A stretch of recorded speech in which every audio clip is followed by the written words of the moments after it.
এই বিষয়ে খুব সুন্দর একটি কথা রয়েছে।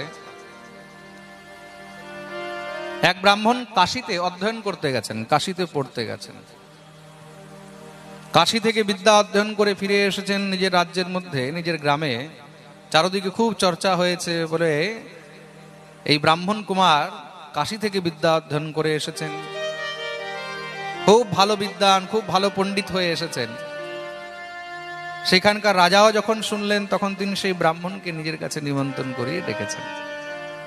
ব্রাহ্মণ কুমার আসলেন, রাজা তাকে খুব সুন্দর আসন দিয়ে বসিয়েছে। রাজা প্রণাম করলেন, বিপ্রদেব আপনি কাশী থেকে অধ্যয়ন করে এসেছেন, আপনার কাছে আমার কিছু জিজ্ঞাসা আছে। রাজা নিজের জিজ্ঞাসা করলেন, ব্রাহ্মণ তার সমাধান করলো। রাজা খুব আনন্দিত হয়েছে।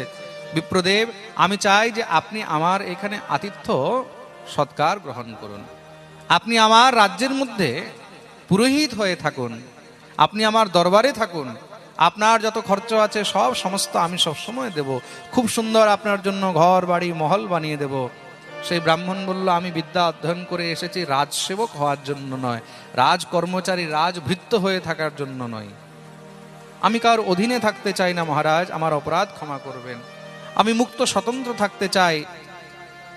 রাজা বললেন, ঠিক আছে বিপ্রদেব, আপনার যদি রাজ দরবারে থাকার ইচ্ছা নেই তাহলে আপনি আমার রাজ্যেই থাকুন, নিজে স্বতন্ত্র হয়ে থাকুন, আমি আপনার জন্য একটা সুন্দর মন্দির বানিয়ে দিচ্ছি, আপনি তার মধ্যে থাকবেন, নিজের ভজন সাধন করবেন। ব্রাহ্মণ বললেন, ঠিক আছে আমি সেটা স্বীকার করলাম। খুব সুন্দর সেই ব্রাহ্মণের জন্য মন্দির তৈরি করে দিয়েছে রাজা। সেই ব্রাহ্মণ তার মধ্যেই নিবাস করে নিজের পাণ্ডিত্য কর্ম দ্বারা যা অর্জন হয়, ভিক্ষাবৃত্তি করে যা অর্জন হয় তা দিয়েই জীবন কাটাচ্ছে। সবসময় ঠাকুরের ভজন সাধন নিয়ে সেই ব্রাহ্মণ থাকে।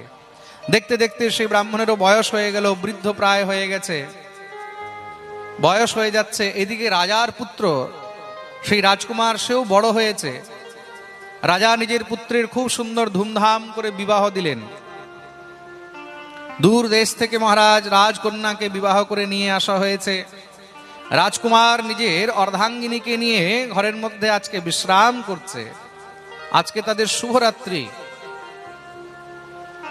সেই কন্যা এখন নতুন জায়গায় এসেছে, নতুন ঘর, নতুন বাড়ি, নতুন জায়গা, নতুন পরিবেশ। রাত্রিতে তার ঘুম হচ্ছে না। রাজকুমার তো ঘুমিয়ে রয়েছে, কিন্তু সেই রাজকুমারী, তার সেই অর্ধাঙ্গিনী, তার সেই বধূ, তার আর ঘুম হচ্ছে না। মহলের মধ্যেই ঘোরাঘুরি করতে লেগেছে। হঠাৎ করে রাত্রির অন্ধকারে ঘুরতে ঘুরতে দেখছে যে বিছানার নিচে কোনো বস্তু চমকাচ্ছে, খুব সুন্দর চমক দিচ্ছে।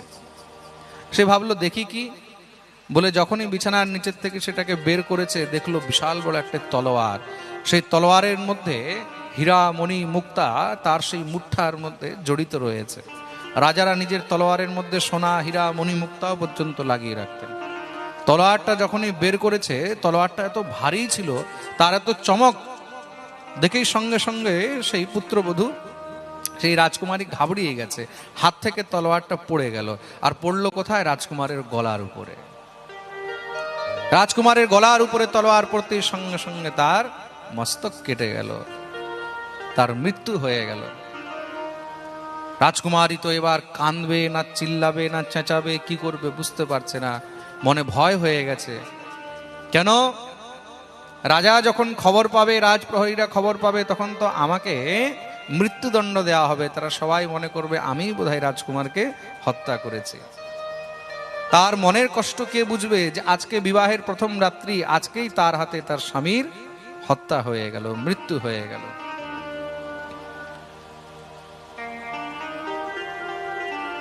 সে মহলের মধ্যেই বিচরণ করছে দুঃখে, বুঝতে পারছে না যে কি করব। হঠাৎ করে ব্রহ্ম মুহূর্তে দেখলো সেই মহলের পিছনে একটি কুয়া রয়েছে, কূপ। সেই কুয়ার মধ্যে ওই ব্রাহ্মণ এসে স্নান করে জল নিয়ে যাচ্ছে। যখনই তাকে দেখেছে, মনের মধ্যে হঠাৎ করে বিচার হলো, সঙ্গে সঙ্গে সে চেঁচাতে লেগেছে, বাঁচাও বাঁচাও বাঁচাও। রাজপ্রহরীরা দৌড়ে এসেছে, কি হলো কি হলো? সঙ্গে সঙ্গে সেই রাজকুমারী চেঁচিয়ে চেঁচিয়ে বলছে, দেখো দেখো, রাজকুমারকে হত্যা করে এক্ষুনি এখান থেকে কেউ দৌড়ে বেরিয়ে গেছে। রাজপ্রহরীরা দৌড়ে গেলেন, গিয়ে সেই ব্রাহ্মণকে পেলেন, তাকে বন্দী বানিয়ে ধরে নিয়ে এসেছে। দরবার লাগলো, রাজা নিজের সামনে সেই ব্রাহ্মণকে দেখেছে। রাজার মনে খুব কষ্ট হচ্ছে। বিপ্রদেবকে বললেন, ব্রাহ্মণ, আমি তোমার এমন কি নষ্ট করেছি যে তুমি আমার পুত্রের হত্যা করলে? ব্রাহ্মণ বলছে, মহারাজ, আমি আপনার পুত্রের হত্যা করিনি। রাজা বলছে, কিন্তু তার স্ত্রী, আমার পুত্রবধূ, সে বলছে যে তোমাকেই নাকি হত্যা করতে দেখেছে। ব্রাহ্মণ বলছে, আমাকে কি করে দেখতে পারে? আমি তো রাজমহলের পিছনে সেই যে কূপ রয়েছে তাতে স্নান করি, নিত্য সেখান থেকে জল নিয়ে যায়। আমি যাচ্ছি, হঠাৎ করে আমাকে রাজপ্রহরীরা ধরে নিয়ে এসেছে। রাজার সেই পুত্রবধূ বলছে, মহারাজ, আমি নিজে দেখেছি, হত্যা করে জানালা থেকে এসে লাফ দিয়ে পালিয়েছে। রাজা বলছে, এই ছিল নাকি? রাজকুমারী বলছে, হ্যাঁ, আমি ইনাকেই দেখেছি, মুখটা ঠিক মতন দেখিনি, কিন্তু বেরিয়ে ইনাকেই যেতে দেখেছি। সেই ব্রাহ্মণ বলছে, মহারাজ, আপনার পুত্রকে আমি জন্মের থেকে দেখছি, আমি তাকে খুব আশীর্বাদ করেছি, জীবনভর তাকে আমি আশীর্বাদ করে গেছি, তাকে হত্যা করে আমার লাভ কি হবে? এই রাজ্যের মধ্যে আপনার কাছে কখনো আমি কোনো বস্তু চাইনি, আমার কোনো অভিলাষা নেই, আমি আপনার সন্তানের হত্যা করব কেন? রাজাও বিচার করলো যে ব্রাহ্মণ তো আজ পর্যন্ত কখনো কিছু খারাপ করেনি, চারদিকে তার সুনাম, খুব সুন্দর, জ্ঞানী, বিদ্বান, আর আমার সন্তানকে হত্যা করে সে পাবেই কি? কিন্তু যখন তার পুত্রবধূ বলছে, সে কাঁদছে, মহারাজ, আমাকে ন্যায় চাই, বিবাহের প্রথম দিনই আমি বিধবা হয়ে গেলাম, এর কারণে আপনি আমাকে ন্যায় দেন। রাজা তখন কিংকর্তব্য বিমূঢ় হয়ে আদেশ করলো, একটি কাজ করো ব্রাহ্মণ, তার হত্যা করা যাবে না, কিন্তু তার হাত দুটি কেটে দাও। যে হাত দিয়ে সে রাজকুমারের হত্যা করেছে সেই হাত কেটে দেয়া হোক। ব্রাহ্মণের হাত কেটে দেয়া হলো। ব্রাহ্মণ সেই কাটা হাত নিয়ে অসুস্থ হয়ে পড়ে রয়েছেন। দেখতে দেখতে অনেক দিন পেরিয়েছে, সেই ঘাস শুকিয়েছে। ব্রাহ্মণের মনে খুব কষ্ট, সেই রাজ্য ত্যাগ করে দিয়ে ব্রাহ্মণ চলে গেলেন। মনে মনে এত দুঃখ যে আমি জীবনে এমন কোনো অপরাধ করিনি, এমন কোনো পাপ করিনি, জীবনে কোনোদিন কাউকে কোনো কষ্ট দিইনি, কিন্তু আমার সঙ্গে এমন হলো কেন? আমার সঙ্গে এমন অন্যায় হলো কেন? তিনি কোথাও খবর পেয়েছেন যে কাশীতে একজন অনেক বড় জ্যোতিষী রয়েছে, তিনি মানুষের ভূত ভবিষ্য বর্তমান সবকিছু বলতে পারেন, ত্রিকালদর্শী। তিনি মনে মনে বিচার করলেন, একবার তার কাছে গিয়ে জিজ্ঞাসা করি যে প্রভু, আমি এমন কি অপরাধ করেছি, জীবনে এমন কি আমি পাপ করেছি যার ফল আমাকে এইভাবে ভোগ করতে হলো? সেই ব্রাহ্মণ দুঃখী হয়ে কাশীতে সেই জ্যোতিষাচার্যের কাছে, সেই মহাজ্যোতিষীর কাছে গিয়ে উপস্থিত হয়েছে। তার ঘরের মধ্যে গিয়ে যখনই সে আওয়াজ দিয়েছে, ভিতর থেকে সেই জ্যোতিষাচার্যের, সেই জ্যোতিষীর স্ত্রী বেরিয়ে এসেছে। সেই স্ত্রী বেরিয়ে এসে ব্রাহ্মণকে যখন দেখলো, সেই স্ত্রী তখন গর্জনা করে বলছে, কি ব্যাপার, কিসের জন্য এসেছো? সেই ব্রাহ্মণ বলছে, আমি জ্যোতিষী মহারাজের সঙ্গে দেখা করতে এসেছি, উনার সঙ্গে কি দেখা হবে? হ্যাঁ হ্যাঁ, অনেক লোক আসে দেখা করতে, যাও ওখানে বসে যাও, যখন আসবে তখন দেখা করে নেবে। আচ্ছা আচ্ছা, ঠিক আছে। ব্রাহ্মণ সেখানে এক গাছের নিচে বসে আছে, দেখলো সেই জ্যোতিষী মহারাজ এসেছেন। যখনই তিনি ঘরে ঢুকেছে, সঙ্গে সঙ্গে তার স্ত্রী বেরিয়েই সেই জ্যোতিষীকে গালাগালি শুরু করে, এসে গেছে, কোনো কাজ নেই, কর্ম নেই, খালি সবসময় ঘুরে বেড়ায়, ঘরের মধ্যে কি লাগবে কি না লাগবে কখনো একবার দেখেও না, কখনো ভালো করে আমার খেয়ালও রাখে না। আমার তো ভাগ্যই মন্দ, আমার কপাল মন্দ, আমার জীবন বেকার হয়ে গেল তোমার মতন মানুষকে বিবাহ করে। মানুষের সবসময় খালি ভূত ভবিষ্যৎ বলছে, আর আমার দিকে কোনো খেয়াল নেই, আমার কোনো যত্ন নেই, এই নেই সেই নেই। মহারাজ, সে তো আবোল তাবোল যা পারছে বকে যাচ্ছে। ব্রাহ্মণ চুপচাপ শুনছে, হাত পা ধুলো, হাত পা ধুয়ে আসনে বসেছে। তার সেই স্ত্রী খুব করে মহারাজ যা পেরেছে তা বলে টলে ভিতরে ঢুকে গেল। সেই জ্যোতিষী ব্রাহ্মণকে দূর থেকে দেখেছে, তাকে ডাকলো, আসো। ব্রাহ্মণ কাছে গেছে, প্রণাম করলেন। জ্যোতিষী বললেন, বলো, কি বলতে চাও? বলে, মহারাজ, আমি আপনার কাছে এসেছিলাম নিজের দুঃখ নিয়ে, যে আপনার কাছে কিছু জিজ্ঞাসা করব, কিন্তু এখন দেখতে পাচ্ছি আমার থেকে বেশি দুঃখিত আপনি, আমার থেকে বেশি দুঃখিত আপনি, আপনার কাছে আর কি জিজ্ঞাসা করব? ব্রাহ্মণ বললেন, কেন, এমন কি দেখলে? বলে, মহারাজ, আপনার মতন গুণী, আপনার মতন জ্ঞানী, চারদিকে আপনার এত নাম, চারদিকে আপনার এত সুনাম, চারদিকে আপনার এত চর্চা, আপনি এত বড় জ্যোতিষী, কিন্তু আপনার ভাগ্যে এমন স্ত্রী লেখা রয়েছে আপনার কপালে এমন বউ লেখা রয়েছে যে আপনাকে অপমান করছে, আপনাকে যা ইচ্ছা তা বলছে, সংসারে সবাই আপনার সুনাম করে, আপনাকে প্রণাম করে, চারদিকে আপনার নাম ছড়িয়ে রয়েছে, আমি আপনার নাম শুনে আপনার কাছে দৌড়ে আসলাম, আর এখানে এসে দেখছি আপনার স্ত্রী আপনার অবহেলা করছে, আপনাকে গালাগালি করছে, যা মুখে আসছে তাই বলছে, আর আপনি চুপচাপ সহ্য করে শুনছেন। আপনি এত বড় জ্যোতিষী হয়ে নিজের জন্য একটা ভালো বউ দেখতে পারলেন না? আপনি নিজের জন্য একটা ভালো অর্ধাঙ্গিনী দেখতে পারলেন না? সেই জ্যোতিষী হাসতে লেগেছে, বলছে বিপ্রদেব,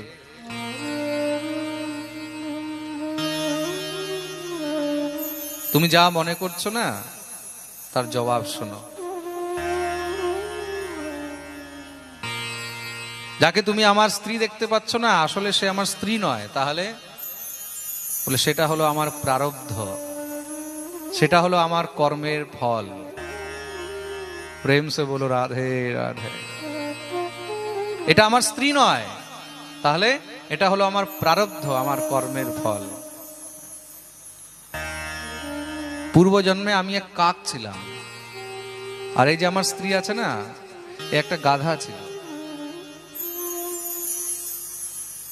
তার মালিক তাকে দিয়ে কাজ করাতো, কাজ করতে করতে মহারাজ দিনভর সে ক্লান্ত হয়ে যেত। যখনই একটু সময় পেত, ফাঁকা পেলেই সঙ্গে সঙ্গে সে একটা গাছের নিচে এসে বসে বিশ্রাম করত। তার পিঠের মধ্যে খুব বোঝা দেওয়া হতো, তো তা সেই বোঝা বইতে বইতে তার পিঠে একটু ঘা হয়ে গেছিল। আমি কাক ছিলাম, সেই গাছের উপরেই বসে থাকতাম। ওই ঘাটা দেখে আমার জিভ লপলপ করতে শুরু করে দিত। কাক তো, কাক কি হয়, ঘা দেখলে, কোথাও থুতু দেখলে, কপ দেখলে, কোথাও কিছু দেখলে সঙ্গে সঙ্গে দৌড়ে তার মধ্যে গিয়ে লাফ দেয়। তা আমি তার পিঠের মধ্যে বসে তার ঘায়ের মধ্যে ঠোঁট দিয়ে ঠক ঠক ঠক ঠক করতে থাকতাম। সে কষ্ট পেত, কষ্ট পেলে সঙ্গে সঙ্গে সে দৌড়ে এদিক ওদিক পালিয়ে যেত, কিছু বলতে পারতো না। গাধা তো, পশু তো, কিছু বলতে পারতো না। আমার খুব মজা লাগতো। সে যখন দৌড়াতো, আমি আবার গিয়ে তার পিঠের উপরে উঠে বসে যেতাম, আবার তার ঘায়ের মধ্যে ঠোঁট দিয়ে খুব করে ঠোকর মারতাম। দেখতে দেখতে তার ঘা আরো বেড়ে গেছে। এবার তো আমার খুব মজা লাগতে লেগে গেল। তাকে যেখানেই দেখি সেখানে আমি তার পিঠের উপরে গিয়ে বসে সেখানে তার ঘায়ের মধ্যে আবার সেই ঠোকর মারা শুরু করে দিই। ঠোকর মারতে মারতে একদিন তার হাড়ের মধ্যে আমার ঠোঁট ঢুকে গেছে। ওই যে হাড়ের মধ্যে ঠোঁট ঢুকেছে, আমি আর ঠোঁট বের করতে পারছি না, কষ্টে আমিও এবার তড়পাচ্ছি, সেও কষ্টে তড়পাচ্ছে। কার হাড়ের মধ্যে যদি কোনো জিনিস ঢুকে যায় তখন সে কেমন কষ্ট পাবে। সেও লাফাচ্ছে, কিন্তু আমিও আর বেরোতে পারছি না, সেও আমাকে বের করতে পারছে না। সঙ্গে সঙ্গে সে কি করলো, পাশে নদীর মধ্যে ঝাঁপ দিয়ে দিয়েছে। কাক তো, কাক জল দেখলে উড়ে যাবে, কিন্তু এখন আমি উড়বো কি করে? আমার তো ঠোঁট তার মধ্যে ঢুকে গেছে, আর আমি বের করতে পারছি না। সেই গাধা তো নির্বুদ্ধি, জলের মধ্যে আরো গভীরে চলে গেছে। যখন চলে গেছে সেই স্রোতের মধ্যে সেও বয়ে গেছে, আর আমিও তার সঙ্গে বয়ে গেলাম। দুইজনের মৃত্যু হয়ে গেল। পরজন্মে সে স্ত্রী হয়ে জন্মগ্রহণ করেছে, আর আমি ব্রাহ্মণ হয়ে জন্মগ্রহণ করলাম, আমি জ্যোতিষী হলাম। কিন্তু আমার প্রারব্ধে তার সঙ্গে যে আমার সঙ্গ লেখা ছিল, ওই যে প্রারব্ধের ফল লেখা ছিল, তার জন্য তার সঙ্গে আমার বিবাহ হলো। ওই যে ঠোঁট ঢুকেছিল পূর্বজন্মে, আজ পর্যন্ত আর সেই ঠোঁট বের করতে পারলাম না। এই জন্মে সেই আমার স্ত্রী হলো, আর আমি তার স্বামী হলাম। ওই যে পূর্বজন্মে আমি সবসময় তাকে ঠোকর মারতে থাকতাম, তাকে যে আমি নিজের জিহ্বা দিয়ে, নিজের ঠোঁট দিয়ে কষ্ট দিতে থাকতাম, তার জন্য এই জন্মে সে আমাকে সবসময় নিজের বাণী দিয়ে, নিজের মুখ দিয়ে কষ্ট দিতে থাকে, আর আমাকে চুপচাপ সব সহ্য করতে হয়, শুনতে হয়। সে যা বলছে আমাকে সব শুনতে হচ্ছে। বলে আপনি গুণগণ মেলাল না? বলে আমি সব মিলিয়েছি, তার সঙ্গে আমার গুণগণ সবকিছু মিলেছে। জ্যোতিষের সিদ্ধান্তের অনুসারে আমি দেখলাম যে সে আমার উপযুক্ত পাত্রী। ওই যে তার সঙ্গে আমার প্রারব্ধ লেখা আছে, গুণগণ সবকিছু মিলেছে, তার সঙ্গেই বিবাহ হয়েছে। কিন্তু ওই যে আমি যে এই কর্ম করেছি তার ফল আমাকে ভোগ করতে হবে, তার জন্য আজও সেই কর্মের ফল ভোগ করেই যাচ্ছি। তুমি যতই কুণ্ডলী মিলিয়ে নাও, তুমি যতই গুণগণ মিলিয়ে নাও, তোমার ভাগ্যে, তোমার প্রারব্ধে যা লেখা আছে তোমাকে সেটা ভোগ করতেই হবে। প্রেম সে বলো রাধে রাধে।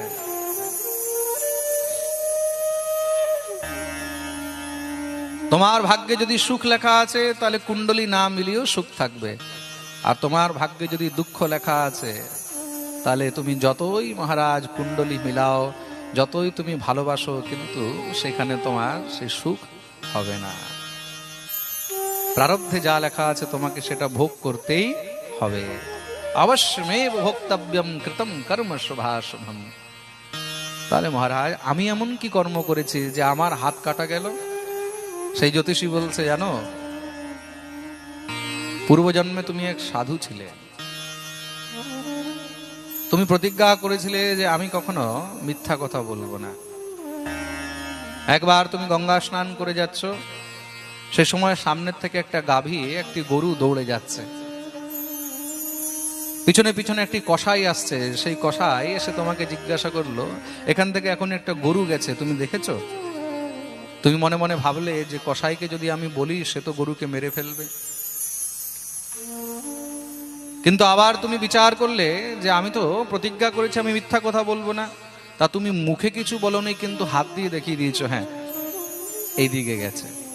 সেই কসাই সঙ্গে সঙ্গে পিছনে দৌড়ে গিয়ে গরুটাকে ধরে নিয়ে আসলো, এসে সেই গরুটাকে হত্যা করেছে, গরুর গলা কেটে দিল। ওই যে তুমি হাত দিয়ে ইশারা করে দেখিয়েছো, এই জন্মে কিন্তু সেই গাভী, সেই গরুটাই কিন্তু রাজকুমারী হয়ে জন্মগ্রহণ করেছে, আর সেই যে কসাই ছিল সে রাজকুমার হয়ে জন্মগ্রহণ করেছে, আর তুমি ব্রাহ্মণ হয়ে জন্মগ্রহণ করলে। পূর্ব জন্মে সেই কসাই তার গলা কেটেছিল, এই জন্মে সেই গাভী রাজকুমারী হয়ে তার গলা কেটেছে। যে যা করেছে তাকে তার ফল ভোগ করতেই হবে। আর তুমি যে হাত দিয়ে দেখিয়েছিলে তার জন্য তোমার এই হাতগুলো কাটা গেল, মাধ্যম হলো সেই। ওই জন্মে তুমি মাধ্যম হয়েছিলে গোহত্যার, আর এই জন্মে তার হাতে যে রাজকুমারের হত্যা হলো তার মধ্যে মাধ্যম হলে তুমি। কিছু না করেও তোমাকে কিন্তু সাজা ভোগ করতে হলো। কেন? কেন কি পূর্ব জন্মের সেই কৃত কর্ম, তার ফল তোমাকে ভোগ করতে হয়েছে। প্রেম সে বলো রাধে রাধে। নক্ষীয়তে কৃতম কর্ম জন্ম বর্ষ সতৈরপি। তুমি যা কর্ম করেছো তোমাকে তার ফল ভোগ করতেই হবে। জীবনে যদি কোনো দুঃখ আসছে, কষ্ট আসছে, জীবনে যদি কোনো সময় এরকম পরিস্থিতি আসছে, তখন মনে করবে যে আমি নিশ্চয়ই পূর্বে কোনো অপরাধ করেছি যার ফল আমাকে ভোগ করতে হচ্ছে। সেই অপরাধ থেকে বাঁচার উপায় কি? সেই অপরাধ থেকে বাঁচার উপায় হলো একটি, সকৃন মনঃ কৃষ্ণ পদারবিন্দয়োর নিবেশতম তদ্গুণরাগিয়ৈরিহ। তার একমাত্র উপায় হলো গোবিন্দের চরণের শরণাপন্ন হয়ে যাও, ভগবানের চরণাশ্রয় নিয়ে নাও। ভগবান সর্বসমর্থবান, তিনি বড় থেকে বড় পাপ, বড় থেকে বড় অপরাধকেও ক্ষমা করে দিতে পারেন। তার কৃপা হলে সবকিছুই সম্ভব। बोलिए भक्तवत्सल भगवान की।